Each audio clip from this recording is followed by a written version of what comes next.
আজ তোমাদের বড়মার এক মহিমার কথা জানাবো। বড়মা হচ্ছেন মা রক্ষাকালী, জগৎজননী মা। নৈহাটির এক বাসিন্দা স্বর্গীয় ভবেশ চক্রবর্তী মহাশয়, ওনার বাড়িতে মা রক্ষাকালীর পুজো হতো। উনি মাকে পুজো করতেন আর বাড়ির মেয়ে রূপে কিন্তু মাকে পুজো করতেন।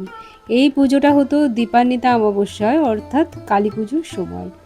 আর মাকে বিসর্জনের পর ওনারা কাঠামোটা রেখে দিতেন তুলে নিজের বাড়ির গলিতে। আর মাঝে মাঝে ওনারা লক্ষ্য করতেন যে বাড়িতে নূপুরের ছমছম আওয়াজ হচ্ছে।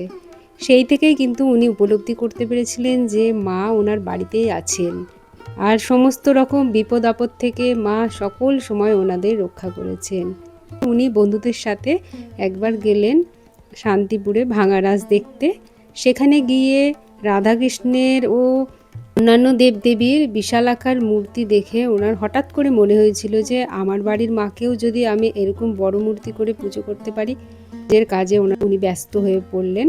যখন বছর ঘুরতে লাগলো, কালী পুজো কাছাকাছি, তখন তিনি কিন্তু মনে নেই ওনার ওই কথা, তিনি ভুলে গেছিলেন। কিন্তু তারপরেই ঘটলো এক আশ্চর্য ঘটনা। এটা জানতে হলে পরের ভিডিওটা তোমাদের চোখ রাখতে হবে। তোমাদের সাথেও যদি বড়মার কোনো অলৌকিক ঘটনা ঘটে তবে তোমরা জানিও। আর বড়মার মহিমার কথা জানতে ও বড়মার মন্দিরের আপডেট পেতে আমার এই সবার বড়মা চ্যানেলটা সাবস্ক্রাইব করে রেখো। বড়মা সকলের মঙ্গল করুন। জয় বড়মা, জয়।